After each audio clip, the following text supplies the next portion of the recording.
Hello, everyone. I am Meryl Alizada, and I am a trainer, a speaker, and a consultant, and the founder of Results of Kindness, which is a consulting firm that drives organizational productivity, innovation, and competitiveness through kindness systems, measures, practices, and solutions. And today I am going to be talking about kindness as a value and how it has the most incredible results at the individual, organizational, and social level. And it is a value that is of increasing relevance and interest, but like most buzzwords, must be understood accurately and meaningfully. Now, in our world, despite notable strides towards well-being and human-centered practices and philosophies, kindness and values remain in isolation and in togetherness, altogether strange.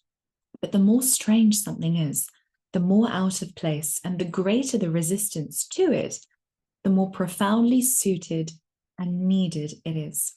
And the time for kindness is now. It's never been more pertinent. Now, kindness for me has always been an inseparable and interwoven part of my being. And because of this, for much of my life, it's also been a perceived source of frustration, alienation, sadness, and disadvantage. Kindness, Dumbledore said, is a trait that people never fail to undervalue. And for so long, I agreed with him. And it was because I believed that it was ill-placed in our dog-eat-dog world, that it was simply impractical and too much of a luxury to be normalized. But I realized with time that just as we undervalue and take for granted green spaces, the clear sky, blue waters, and orchards, kindness too is undervalued because, like nature, it is the inescapable, indisputable necessity of human life, and therefore it's most likely to be undervalued, assumed, and taken for granted.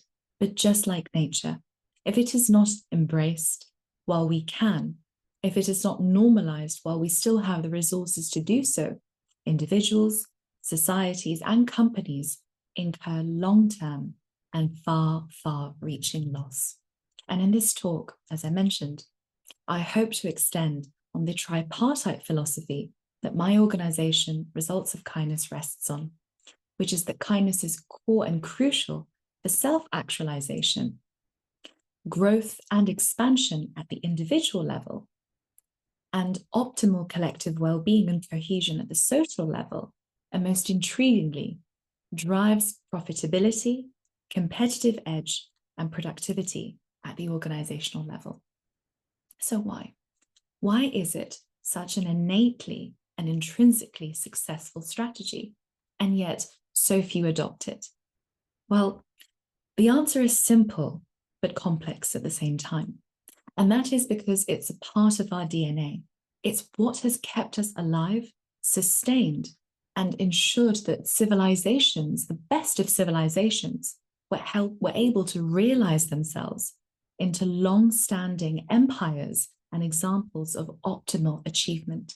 But at some point, and that's why we incur the issues that we see today, whether it's loneliness, ill mental health, the difficulties that youth face, and the complete lack of social cohesion, we replaced water with fizzy drinks, nature with digital tools. And just like my friend said during high school, on a day out to London, God, Meryl, I had all of those hot chocolates and Cokes, but nothing quite did it for me like water. And kindness is that water that makes its tributaries appropriate to span, penetrate, and store across Earth's countless plains, peaks, and depths, into human windows, on park benches, and glazed generously into the architecture of city skyscrapers, harnessed in the glint of the mindful leader's eye. And so, to begin our discussion, our exploration of kindness as a value, I want to begin with a significant family story. And I also want to give perhaps a small trigger warning too. But I hope that the message that it brings far surpasses a small emotional charge. Now, I want you to imagine this. It was sometime mid to late 90s in Afghanistan, in the capital, Kabul. Militias were targeting affluent neighborhoods, looting and taking mansions and villas as their own. And few, unfortunately, survived in the process. At home was my grandfather, his professor friend, my aunt and grandmother. But when they heard the sound of the jeep pulling in at the gates, they knew with certainty what was to come. My grandfather told the women to escape out of the house, and they did so, falling into the neighbor's house through the balcony. My grandfather and his friend approached the men, who stood armed, demanding to be let in.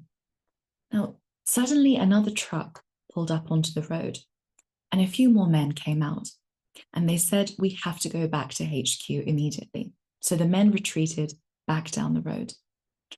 And my grandfather couldn't recall just how much time had passed, but I can imagine that time either stood still or went so fleetingly fast that it simply could not be felt, let alone measured.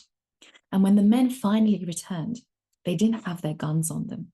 They said, "We received a call from our leader who instructed that we do not touch your house. For many years ago, you paid for our leader's medical treatment."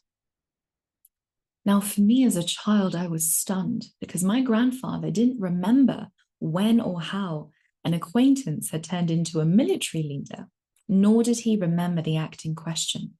But what was certain was that the act of generosity boomeranged back at the most crucial point to save them.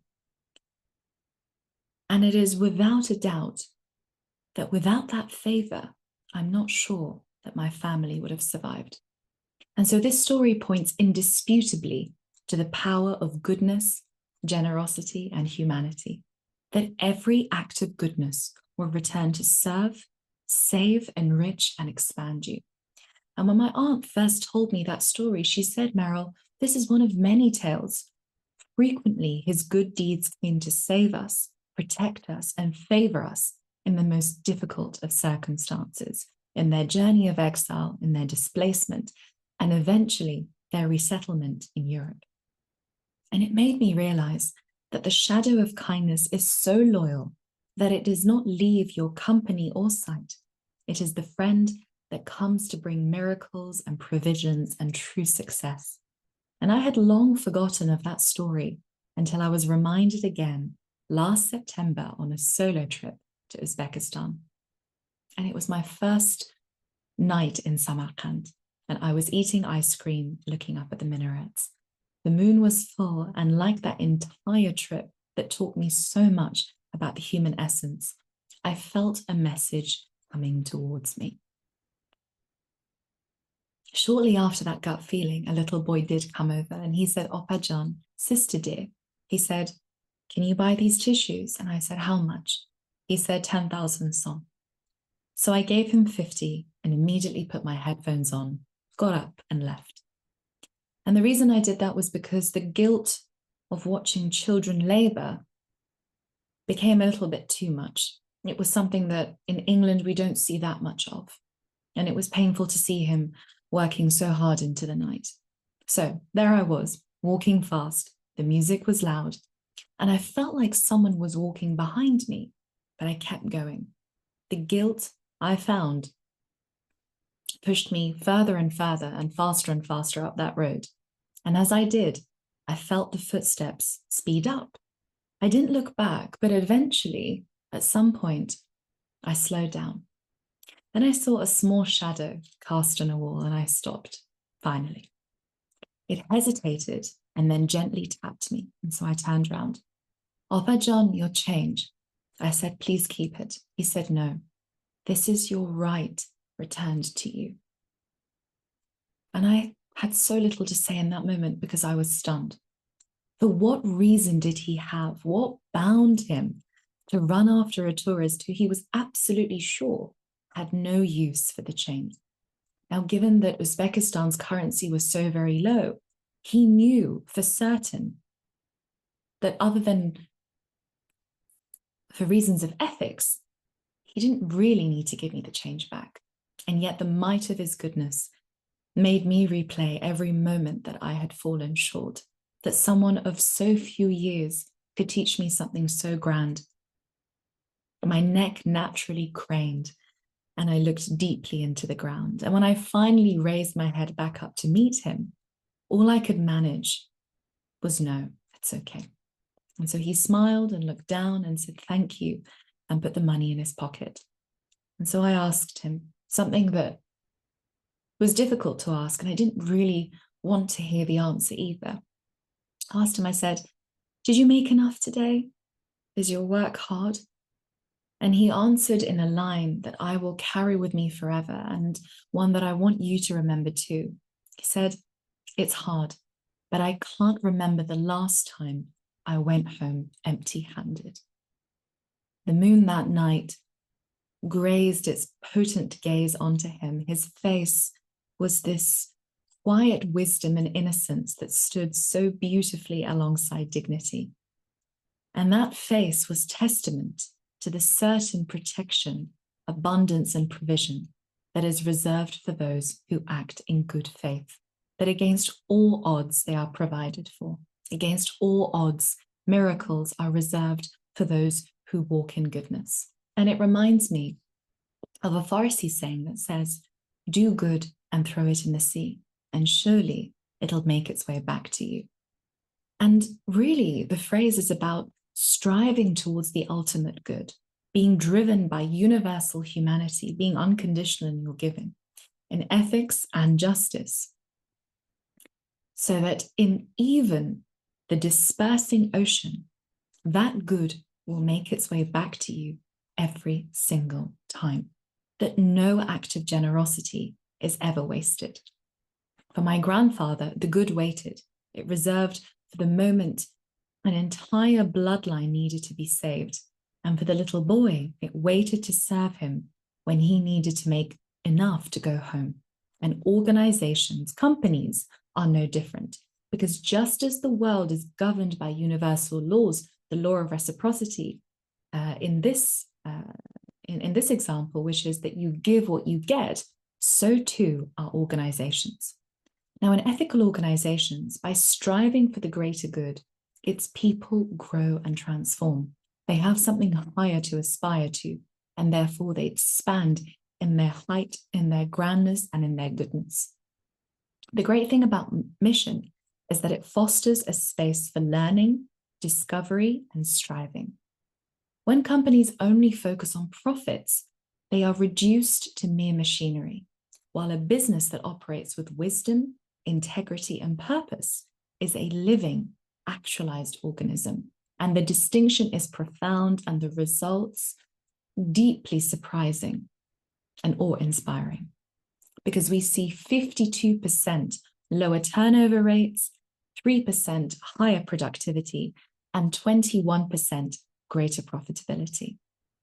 Ethical practices also create rich and fertile ground for creativity, because when we strive for profit, our creativity is limited because it's end-directed. We just want to make enough to be able to keep going. So we're creative to the point of which we receive. And so it's linear, distracted, and transactional. And then perhaps we can't really call it creative at all. But acting in good faith turbo boosts and deepens creativity, because you strive for true value over making a quick buck. And so what does that do? Well, it yields a 21.2% improvement in operational efficiency, 30% increase in innovative capacity, and it's 26% faster from ideas to come onto the market, which ultimately reduces delays and sharpens competitive edge. A great example of this is Motorola, who prioritized above all else process improvement and quality enhancement, which saved them $16 billion over 15 years. Ultimately, ethical practices and values also foster meaning in work, mobilizing and motivating employees towards true impact over merely getting things done. And this leads to a 57% lower employee turnover rate a 63% increase in employee engagement compared to that which only measures to about 30% in functional or more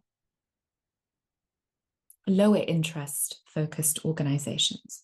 Now, recently I read that Gen Z, my generation, we're being fired just months after being hired.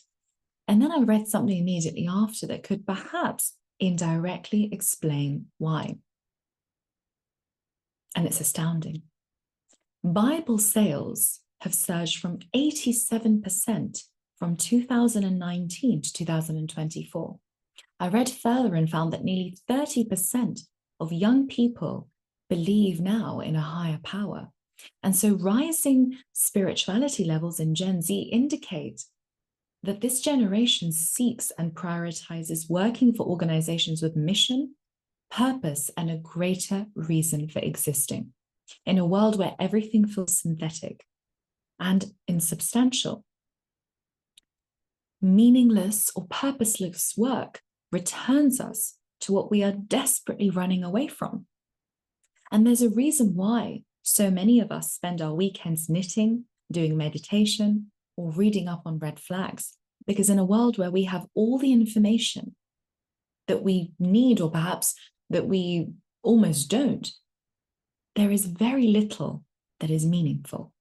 So much access and yet so little connection. And therefore, Gen Z does not expect workplaces or employment to be a mere extension of the world they're trying so very hard to run away from. They want their workplaces to enlighten them. And that makes absolute sense. We're not asking for luxury, because if you think about it, the concept of work in its essence is to strive towards something that is fruitful. And that fruitfulness can only be cultivated by purpose. And the statistics indisputably support this, because we have 74% of Gen Z workers who actually prioritize purpose over receiving a paycheck. 57% of Gen Z employees have actually declined assignments because of their own personal ethics, and 44% have rejected potential employers for similar reasons at the recruitment stage. Why? Why is Gen Z focused on this over material, over gain, over other more shallow pursuits? Because Gen Z knows that when you invest in your ethics, in your morals, and in your spiritual hygiene, everyone benefits.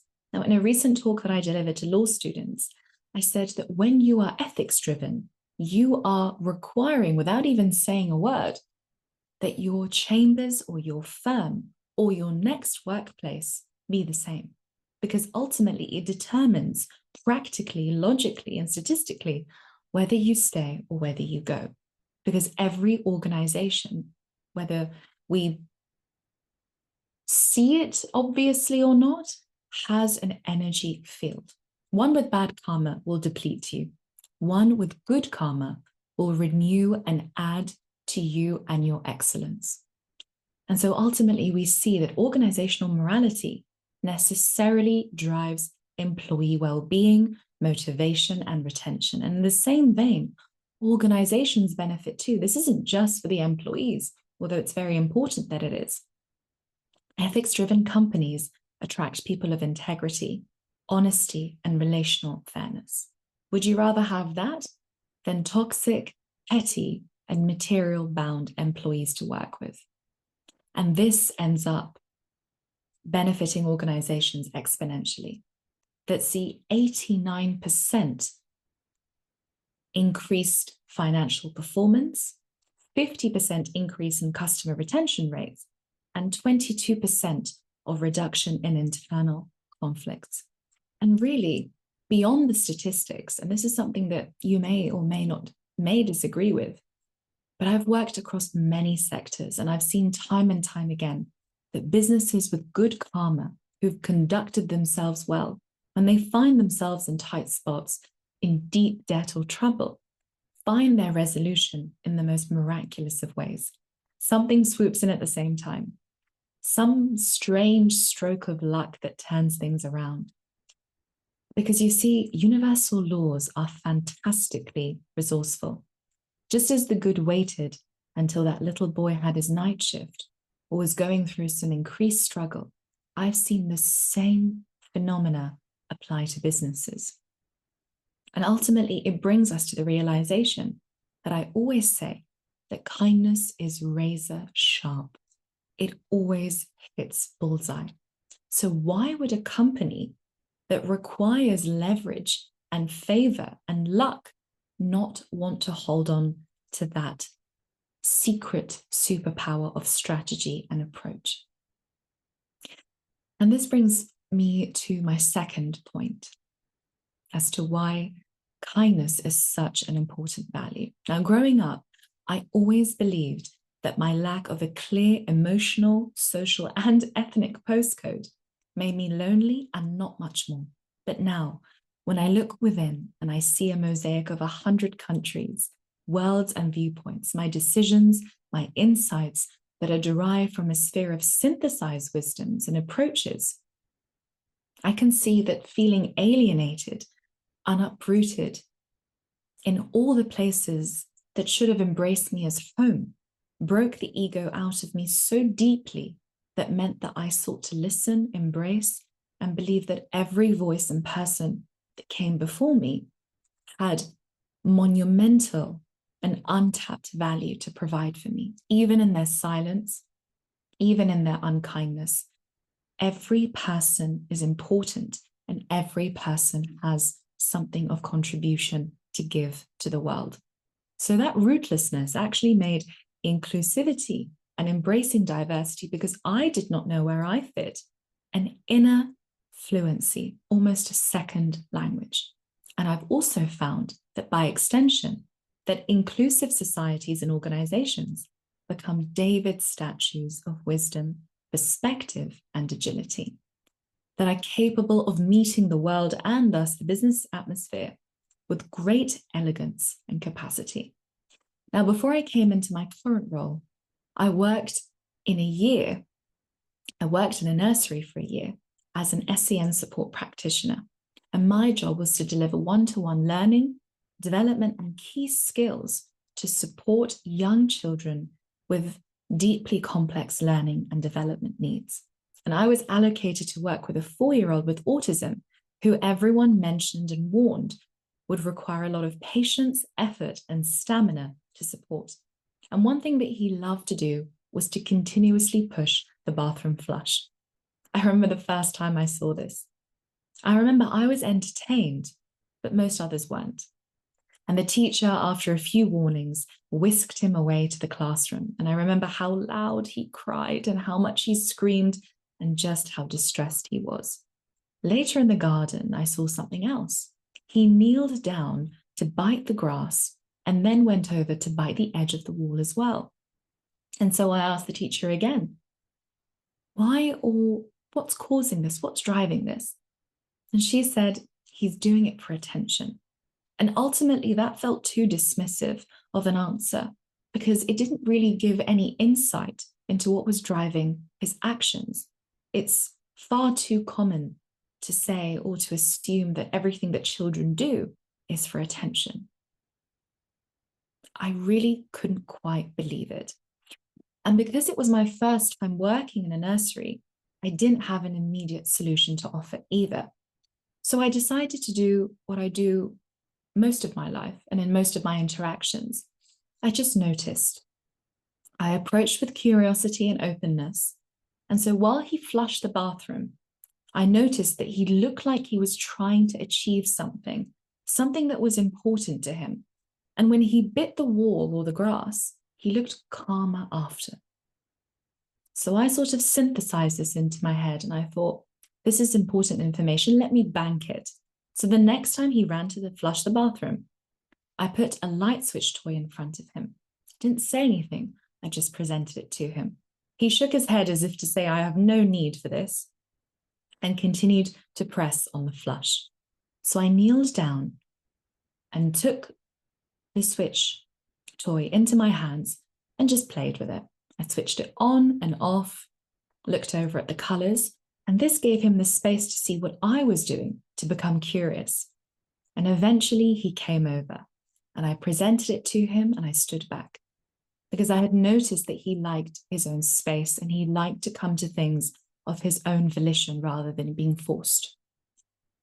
And so I saw that he started to flip the switch. And then later, and eventually, he took the switch toy back towards the classroom.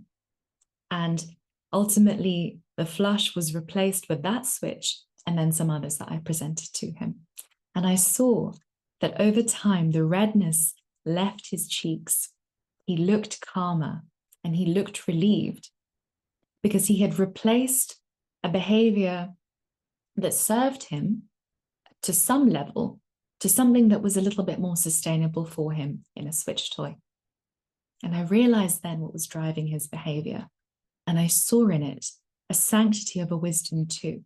So just by noticing and disbelieving a dismissive or perhaps limited answer, and by embracing him as a human being, cleared my vision just to get my brain thinking and seeing and appreciating his higher instinct that he was just there to self-soothe. Enough for me to be able to find an alternative.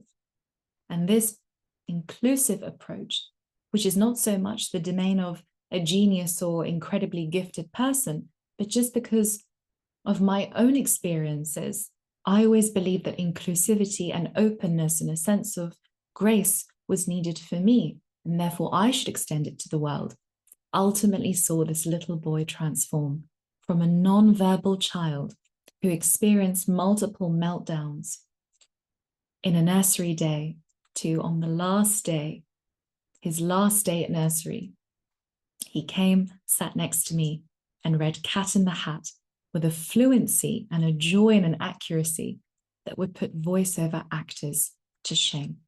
And so when you embrace people with the utmost regard and allowance, they transform right in front of you.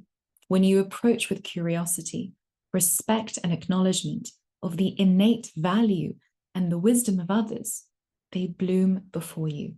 And Uzbekistan's embracing of me saw me transform before my own eyes. And so I'd like to take you back.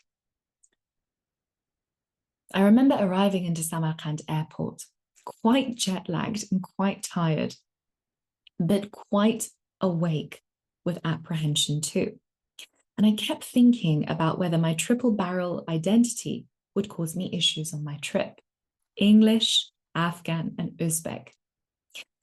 I wasn't too worried about the English or Uzbek part, but I was certainly worried about the Afghan part because it carried with it a negative sting and stereotype that we haven't been able to flush out. And we're nowhere near doing so either. I got into the taxi, greeted the driver who didn't greet me, who was probably thinking about something or didn't hear me. And after some silence, he asked the question, and I gave him the full answer to, "Where are you from?" He turned around while driving very, very fast and without a seatbelt and said, "This is your city." Of all the places that I've traveled, of all the places that I've lived, I don't think anyone has ever said that to me before. He asked what language I speak.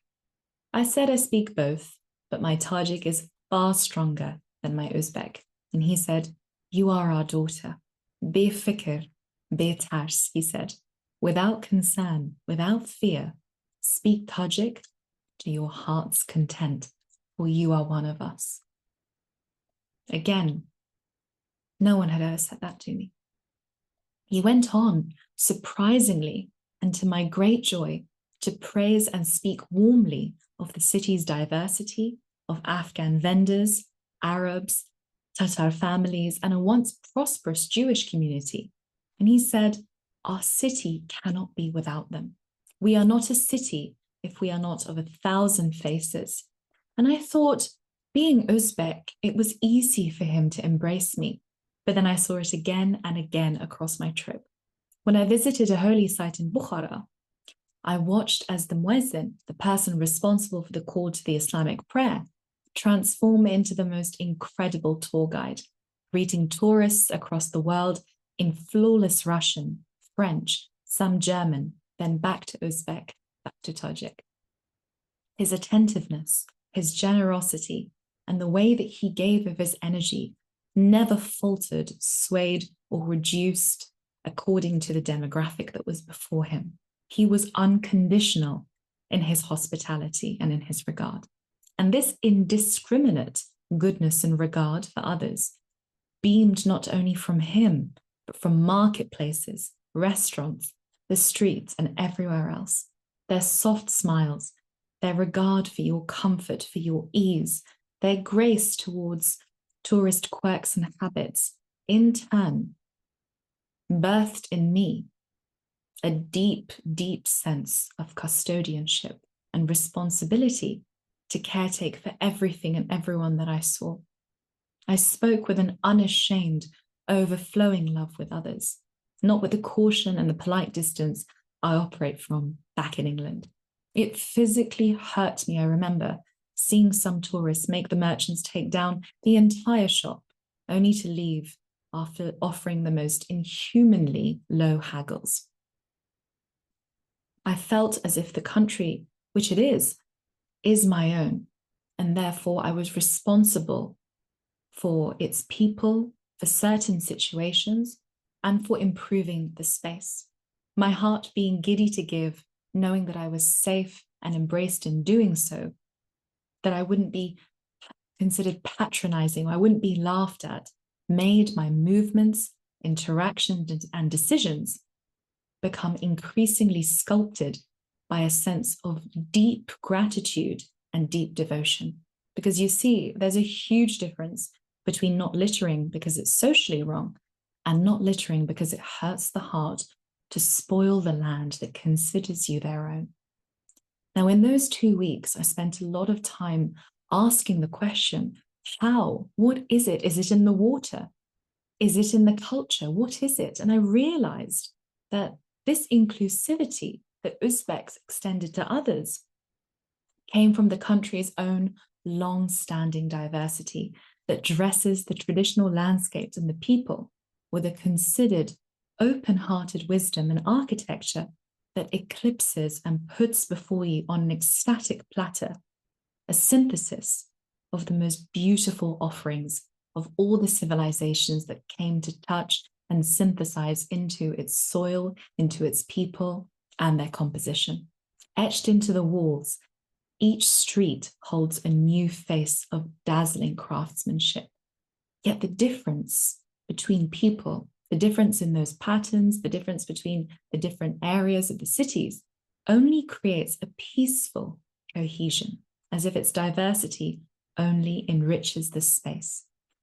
And you see, it's almost overlooked. It's subsumed into the lining of the air. They've gone far beyond tolerating diversity. It's become a part of their living, breathing life.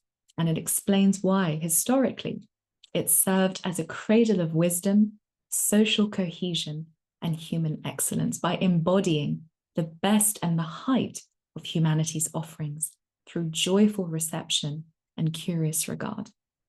And this really brings me to my key point, which is that kindness as a company value breeds inclusive leadership and psychologically safe organizational culture, yielding the most incredible results in competitiveness, knowledge, profitability, and directional effectiveness. Now, recently, I came across quite a startling statistic, and it said that up to 85%, so anywhere between 40 to 85% of autistic individuals are unemployed because they struggle with discrimination, a lack of accommodation, and ill-informed workplaces. Yet the autistic perspective in the world of business and professional services, characterized by an unwavering commitment to fairness, meticulousness, and team spirit, is an organizational asset. So what do the statistics say?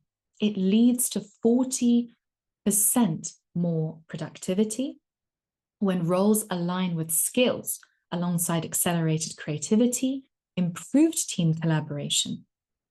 Because those organizations that leverage the genius value of multidimensional perspectives report a 19% increase in innovation, are 6 times more productive and have 10% higher revenue due to innovation.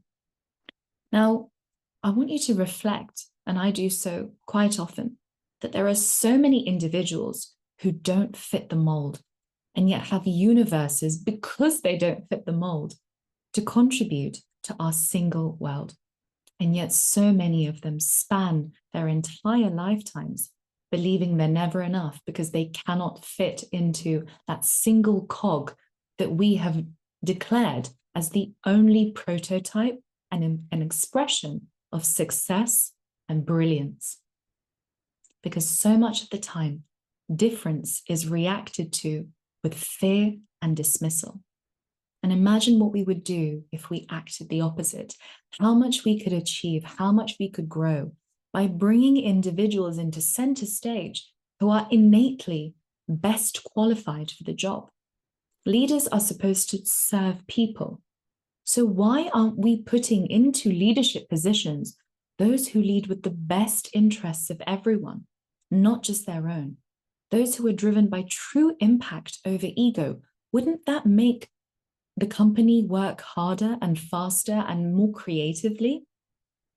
When we're driven by impact, when we're driven to serve rather than just merely serving and bolstering our own self-interests, those whose honesty and generosity inspire people to cooperate with each other rather than to compete. And if managers, for example, are supposed to bring out the best of their teams, why aren't we recruiting and investing in those whose emotional intelligence nurtures individual strength and potential, whose demeanor motivates improvement rather than punishes and depletes any efforts or motivation to do better? So as global rates of neurodiversity and ethnic diversity increases, the average customer's perspectives, expectations, and needs will also become increasingly diverse. So if your team does not represent the multidimensional lens through which the average consumer and customer of the future will see, how do you expect to retain them? Because those that do, the organizations that do, retain 78% of their customers. They are 33% more likely to outperform competitors, showing and being clear in business direction, requiring us to cater not just generally anymore, but through deep cultural, cerebral, and social sensitivity. So let's talk a little bit further about inclusive leadership. Through humility and impartiality, inclusive leaders are free of the fog of ego, because ego is the fog of vision and direction. And by doing so, they're able to see what goes right, what's going wrong, how to use feedback to move forward, rather than merely as a sting to the ego or as something to set you back or confuse you. And when and where, and this is really important, to gently step back and let others take the reins. Inclusive leadership strengthens vision and makes decision-making more sound and more of a long-term move rather than doing what's good for here, right now, in order to enable organizations of the future to thrive in the uncertainty of an ever-changing business environment. And most intriguingly, and this is something that is at the core of results of kindness, which is this leadership transformation of requiring leaders to look from within so that they can lead outside of themselves. They must lead themselves to begin with.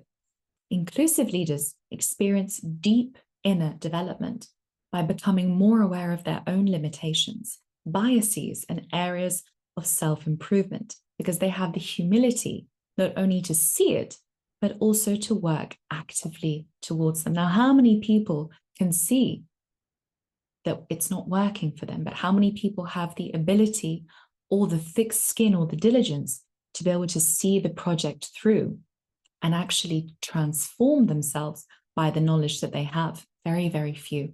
But those who do see a 20% improvement in decision-making quality, a 29% boost in team collaborations, because ultimately employees feel comfortable sharing their inputs, and leaders wise enough to be able to take on and appropriately implement them rather than leaving them in a pile of survey papers that never get used to drive the organization forward. So ultimately, on all accounts, on the social level, the individual level, the organizational level, inclusivity invites the opportunity for an individual's humanity to be seen, embraced, and nurtured.